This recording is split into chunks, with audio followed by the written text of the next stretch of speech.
అరే ఐశ్వర్యానికి కారకుడు, మోక్షానికి కారకుడు పరమేశ్వరుడురా, భగవంతుణ్ణి అర్చన చేద్దాం, కనీసం ఒక్క మారేడు దళం వేద్దాం, ఒక్క తులసి దళం వేద్దాం.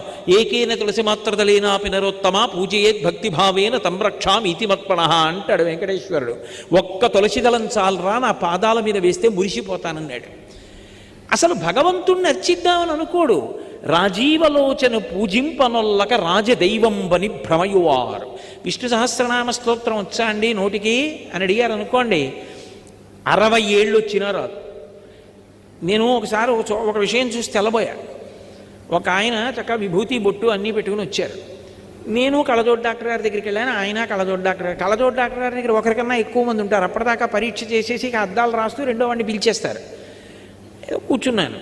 ఆయన విష్ణు సహస్రనామం పుస్తకం ఇచ్చి ఏది చదవండి అన్నారు. ఆయన విశ్వం అనేదో